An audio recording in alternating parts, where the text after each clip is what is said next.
और बलराम दास जी महाराज इस मेले के बारे में अपने को अपने मुंह से दो शब्द कहें।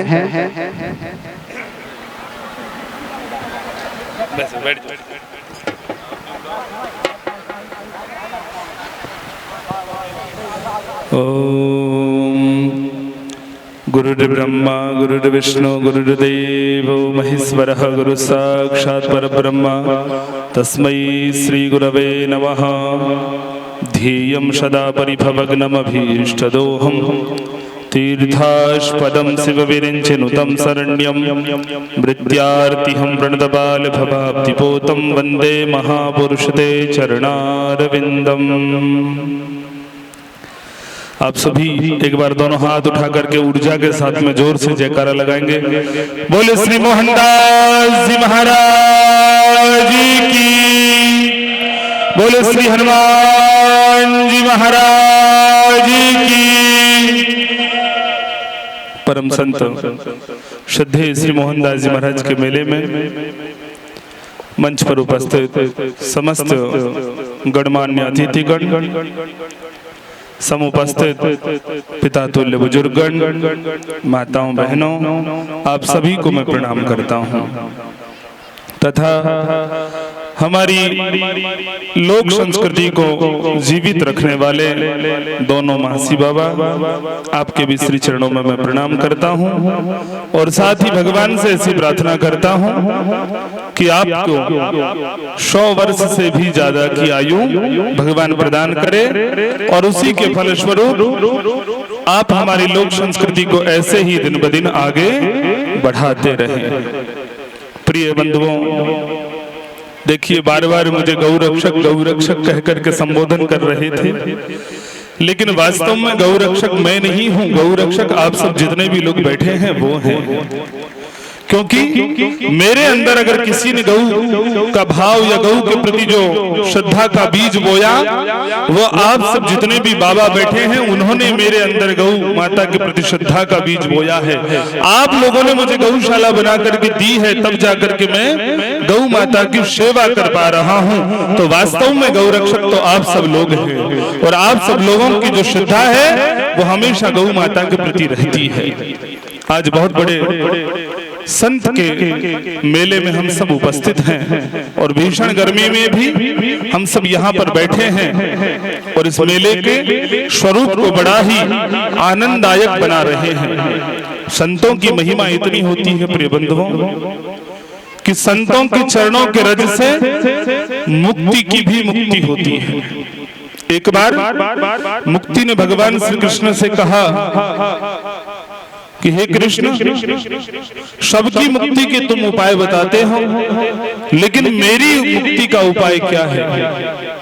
मुक्ति कहे गोपाल सो मेरी मुक्ति बताए, पड़ी हो या गैल में साधु संत चले जाए। यानी भगवान कहते हैं कि ये मुक्ति तू इस गलियारे में पड़ी रहे। जिस गलियारे में साधु संत चले जाते हैं उनका उड़ उड़ रज मस्तक लगे, सहज मुक्त हो जाए। जब उनके चरणों का जो रज है, जो माटी है, वो तेरे सिर पर जब लगेगी तो तेरी भी मुक्ति हो जाएगी। इतनी महानता होती है संतों की और आप सब धन्य हैं जो संतों की सेवा करते, हर साल प्रतिवर्ष भव्य और दिव्य मेला भरवाते हैं। ये भी बहुत बड़ा यज्ञ का काम होता है, क्योंकि हमारे पेट के अंदर भी जठराग्नि होती है और जब उसके अंदर हम प्रसादी रूपी अन्न ग्रहण करते हैं तो वह भी आहुति के समान ही होती है।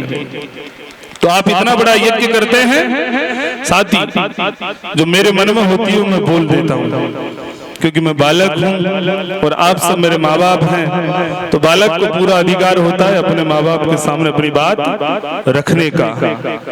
भीषण गर्मी पड़ रही है और जो छोटे छोटे जो जानवर हैं वो हम सबसे आशा रखते हैं कि मनुष्य मेरे लिए भी कुछ करेगा। तो मेला कमेटी से मैं हाथ जोड़ करके निवेदन करता हूं कि मेरे कहने से, मेरे निवेदन से या मेरे आशीर्वाद से या मेरे आदेश से आप मेला कमेटी में से 100 परिंदे बाबा मोहनदास के नाम से पक्षियों के लिए लगाएंगे। लगाओगे कि नहीं लगाओगे भाई? देखो लगाओ तो बता देना, क्योंकि मेले में जिसकी बात खराब हो जाती है उसका कोई मोल नहीं होता है। तो अगर आप लगाओ तो मुझे हाथ ऊपर खड़े करके बता दो कि महाराज जी हम लगाएंगे। आप नहीं लगाओगे तो मैं लगाऊंगा, और लगाएंगे गांव तुराना में तो मोहनदास जी महाराज के नाम से 100 परिंदे, जिनसे पक्षी कम से कम पानी पी सके। तो कोई बुरा काम तो है नहीं, 2-3 हजार रुपए की बात है। इतने तामझाम की सोच लेना कि 3 हजार रुपये और लग गए थे। लगा दोगे ना भाई? जरूर। चलो बहुत बढ़िया बात है, धन्यवाद आपने मेरी बात को माना। क्योंकि जब हमको मनुष्य बना करके भगवान भेजता है तो सारे पशु पक्षी हमारे ऊपर आश्रित होते हैं कि ये मनुष्य हमारे लिए कुछ ना कुछ करेगा। इतना स्वार्थी नहीं बनेगा कि स्वयं के पेट का ध्यान रखेगा, ये हमारा भी कुछ ना कुछ करेगा। अरे ज्यादा भी नहीं तो खेत में उगने वाले अन्न का एक मुट्ठी दाना तो हमारे लिए डालेगा, कम से कम 1 लोटा जल तो हमारे लिए देगा। लेकिन हम लोग आजकल 1 मुट्ठी अन्न का भी नहीं डालते हैं और ना 1 लोटा जल का हम पक्षियों के लिए डालते हैं। तो बताओ वो किसके ऊपर आश्रित रहेंगे? वो हमारे ऊपर आश्रित रहेंगे। जब हम इतना बड़ा धर्म कर रहे हैं तो एक छोटा सा धर्म और सही, और इससे ज्यादा पुण्य की प्राप्ति उस धर्म से होगी, ये मैं श्रद्धा और विश्वास के साथ मैं कहता हूँ।